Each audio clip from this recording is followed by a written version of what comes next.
Bismillahirrohmanirrohim. Allohning fazli bilan yurtimizdan haj va umraga boruvchi fuqarolar kundan kunga ko'payib boryapti. Mana shu joyda bir nuqtaga e'tibor qaratmoqchiman. Ee, Ya'ni ikki haramda, Masjidul Haram, Makka shahridagi Masjidul Haramda va Madina Munavvaradagi Masjidun Nabaviyda namoz o'qishda bu yerdagi oddiy namoz o'qishimizdan bir ikki farqli jihatlar bor.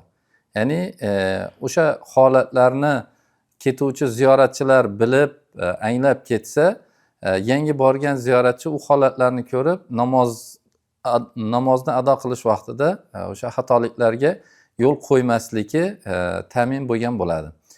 Jumladan birinchi farq, hamma joyda 5 vaqt namozga azon aytilsa, Makka Mukarrama va Madina Munavvarada tahajjud uchun ham alohida azon aytiladi.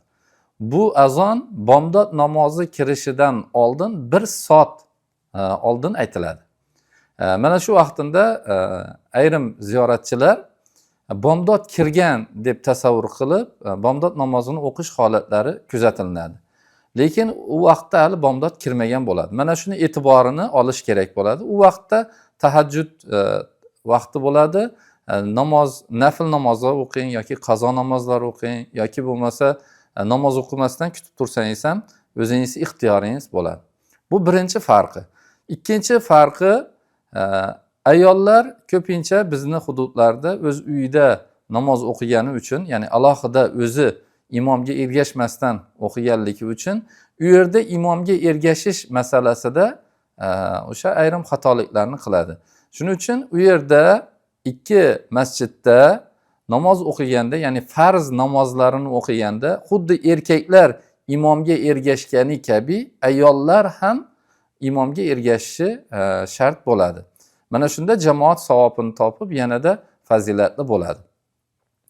Undan keyingisi, farz namozlari ado qilingandan keyin, misol uchun bomdodni farzini ado qildingiz yoki peshinni farzini ado qildingiz, 1 daqiqa ichida, 1-1,5 daqiqa ichida mikrofonda e'lon qiladi agarda janoza bo'lsa.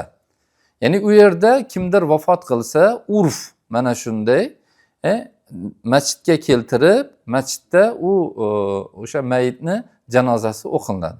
Shuning uchun 1-1,5 daqiqa ichida mikrofon orqali as-solatu deb naryoqni davom qildiradi.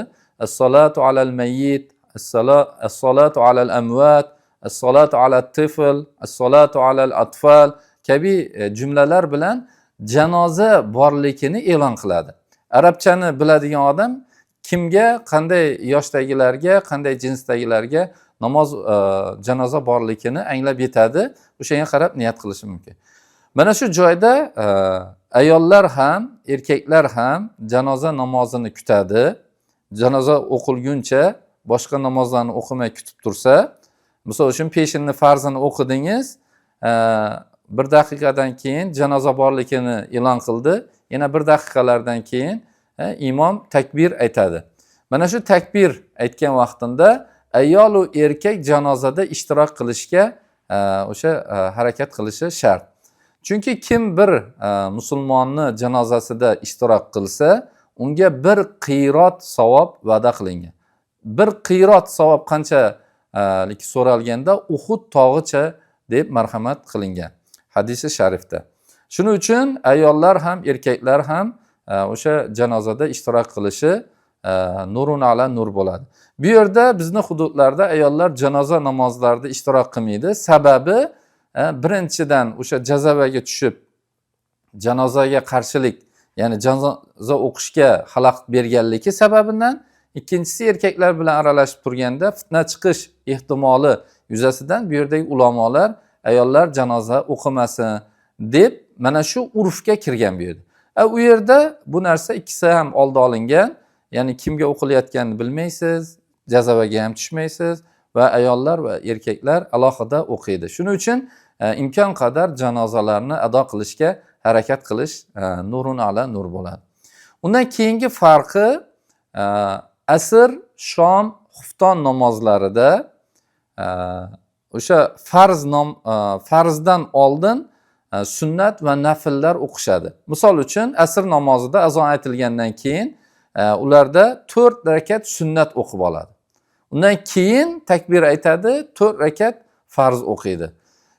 Bizni bu yerdan borganlar bizda o'sha Hanafiy mazhabida 4 rakat farz o'qiymiz. Mana shu urf mana shu narsa olingan bizlarda. Ularni mazhabida mana shu 4 rakat sunnat ham olingan. Shuning uchun ularda 4 rakat sunnatni ham o'qiydi, 4 rakat farzdan oldin. O'sha namozni 4 rakat sunnatni biz ham o'qisak, o'sha joyda o'qisak, nurun ala nur. Agar o'qimasangiz hech qanday gunohkorchilik yo'q. Faqatgina bu yerga kelgandan keyin, uyga kelgandan keyin tushunmovchilik chiqarib, fitna chiqarib, odamlarni o'sha orasida bir har xil gap so'z men bilib keldim, asr 4 rakat emas, 8 rakat ekan degan gap chiqarmasangiz kifoya. U yerda qanchalik ko'p namoz o'qisangiz, shunchalik ko'p savob bo'ladi. Shuning uchun mana shunga e'tibor qilasiz. Shom namozida azon aytilgandan keyin farzdan oldin, ya'ni iqomat aytishidan oldin 2 rakat nafl o'qiydi. Xufton namozida ham xuddi shunday. 2 rakat nafl o'qiydi.